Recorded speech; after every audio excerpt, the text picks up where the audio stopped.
तो दोस्तों फाइनली 4 महीने बाद लोगों का इंतजार पूरा हो चुका है और उत्तराखंड चारधाम यात्रा से रोक हट चुकी है।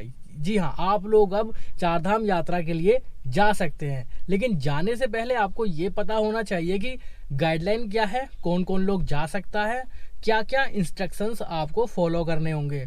ये सब जानने के लिए वीडियो को एटलीस्ट एक बार पूरा जरूर देखिएगा, क्योंकि 10 से 12 पॉइंट्स मैं आपको बताऊंगा। अगर वो सारी बातें आप फॉलो करते हैं तो आप यात्रा के लिए निकल सकते हैं। साथ साथ ऐसे ही अगर एंटरटेनिंग और इन्फॉर्मेटिव वीडियोस देखते रहना चाहते हैं तो चैनल को सब्सक्राइब जरूर करें, साथ में बेल आइकन दबाने के बाद ऑल बटन पर क्लिक जरूर करें और कमेंट बॉक्स में हर हर महादेव जरूर लिखिएगा। तो चलिए आपको बताते हैं कि गाइडलाइन है क्या। तो सबसे पहले मैं आपको ये बताता हूँ कि कितने लोग यात्रा के लिए जा सकते हैं। देखिए, चारों धामों पर अलग अलग लिमिट रखी गई है पर डे की। अगर बद्रीनाथ आप जाना चाहते हैं तो एक दिन में 1200 लोग जा सकते हैं। वहीं केदारनाथ के लिए 800 लोगों की लिमिट रखी गई है और गंगोत्री के लिए 600 लोग एक दिन में दर्शन करने जा सकते हैं। वहीं यमुनोत्री 400 लोगों को दर्शन करने की अनुमति दी जाएगी। तो सबसे पहला पॉइंट तो यही हो जाता है। इसके बाद दूसरा पॉइंट ये है कि कौन लोग जा सकते हैं। देखिए, जिन लोगों को कोविड की दोनों वैक्सीन लग चुकी है उसका सर्टिफिकेट होना जरूरी है और साथ ही साथ कोविड RT-PCR टेस्ट रिपोर्ट लाना भी अनिवार्य कर दिया गया है। हालांकि कोविड रिपोर्ट और वैक्सीनेशन सर्टिफिकेट पर अभी थोड़ा डाउट बना हुआ है, तो जैसे ही क्लियर होगा आपको बता दिया जाएगा कि दोनों चीजें जरूरी है या दोनों में से एक जरूरी है। तो उसकी अभी प्रॉपर SOP आएगी, उसके बाद आपको बता दिया जाएगा। इसके अलावा तीसरा पॉइंट है कि आपको केदारनाथ बद्रीनाथ की जो वेबसाइट है, चारधाम की जो वेबसाइट है, वहाँ पर रजिस्ट्रेशन करना होगा। जिस भी धाम पर आप जाना चाहते हैं उस धाम के लिए आपको रजिस्ट्रेशन करना होगा, जैसे 2020 में भी आप लोगों ने किया होगा।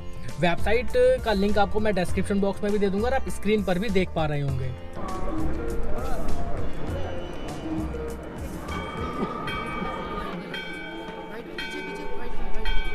इसके अलावा एक पॉइंट है कि रजिस्ट्रेशन करते वक्त कुछ डॉक्यूमेंट्स की रिक्वायरमेंट होती है, जैसे आधार कार्ड या वैक्सीनेशन सर्टिफिकेट या फिर कोविड टेस्ट रिपोर्ट, या इसके अलावा जो भी सर्टिफिकेट वो मांगते हैं वो अपलोड आपको करने पड़ेंगे। साथ ही साथ उनकी ओरिजिनल कॉपी आपको साथ में लानी होगी यात्रा करते वक्त।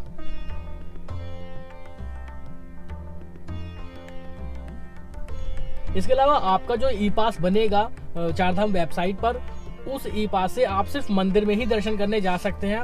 आप उत्तराखंड के दूसरे टूरिस्ट डेस्टिनेशन पर उस पास के जरिए घूमने नहीं जा सकते हैं।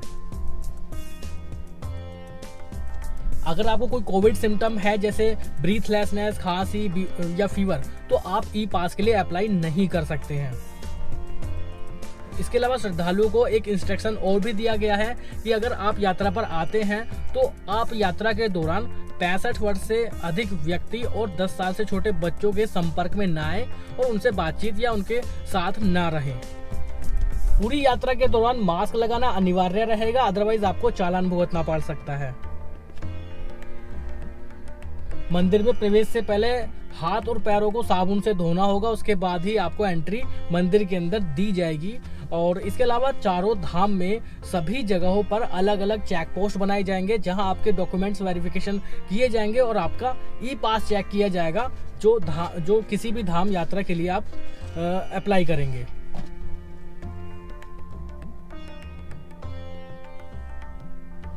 अगर आपको कोई क्रोनिक डिजीज है या फिर आप पहले कोविड-19 की वजह से क्वारंटीन हुए हैं या फिर पास्ट में आप कोविड पॉजिटिव रहे हैं, तो उसकी हिस्ट्री भी आपको ई पास के दौरान, रजिस्ट्रेशन के दौरान शो करनी होगी, अपलोड करनी होगी। उसका प्रूफ भी आपको दिखाना होगा। इसके अलावा चारों धाम में मौजूद मंदिरों के पास अगर कोई कुंड मौजूद है, जैसे बद्रीनाथ में तप्त कुंड है, यमुनोत्री में भी एक सूर्य कुंड है, तो आप इन सभी कुंड में स्नान नहीं कर पाएंगे। इन सब के अलावा एक पॉइंट यह भी है कि आप बॉर्डर के लिए जो उत्तराखंड की वेबसाइट है वहां पर रजिस्ट्रेशन जरूर कीजिए, ताकि आपको उत्तराखंड बॉर्डर को पार करने में कोई तकलीफ न हो। तो ये सारे पॉइंट्स आपको फॉलो करने होंगे। कोविड रिपोर्ट और वैक्सीनेशन सर्टिफिकेट, इसके बारे में जैसे भी कंफर्म न्यूज आएगी हम आपको जरूर बताएंगे। हालांकि कयास यही लगाए जा रहे हैं कि दोनों में से एक चीज का होना अनिवार्य है। लेकिन कुछ लोग ये भी बोल रहे हैं कि कोविड-19 negative test report, RT-PCR plus vaccination certificate दोनों चाहिए। लेकिन जो भी होगा वो डाउट आपका क्लियर कर दिया जाएगा। यात्रा कब से शुरू होगी, यात्रा के बारे में मैं आपको ये बताना चाहता हूँ कि करीब 20 तारीख के बाद यानी 20 सितंबर के बाद ही यात्रा को शुरू किया जाएगा। इसके अलावा केदारनाथ धाम में चलने वाली हेलीकॉप्टर जो सर्विस चलती है उसके लिए अभी डाउट है, वो शुरू नहीं हुई है या शुरू होगी तो कब होगी उसकी अभी कोई अपडेट नहीं है। जैसे ही उनका सरकार के साथ टेंडर मंजूर होगा उसके बाद ही वो हेलीकॉप्टर सर्विस भी शुरू हो पाएगी। इसके अलावा घोड़े, खच्चर, पालकी आपको सभी जगहों में जैसे केदारनाथ और यमुनोत्री धाम में आपको देखने के लिए मिल जाएंगे। केदारनाथ धाम में ट्रैकिंग बहुत ज़्यादा होती है, तो ट्रैकिंग के करीब 16 किलोमीटर के इस दायरे में सुविधाओं के लिए शौचालयों का निर्माण अभी जारी है। और इसके अलावा जैसे ही यात्रा शुरू होगी तो वहाँ पर खाने पीने से संबंधित होटल और ढाबे शुरू कर दिए जाएंगे। बाकी पब्लिक ट्रांसपोर्ट के लिए आपको हरिद्वार और ऋषिकेश दोनों ही जगह से बस सर्विस और शेयर टैक्सी सर्विस और इसके अलावा प्राइवेट टैक्सी की फैसिलिटीज भी देखने के लिए मिल जाएगी।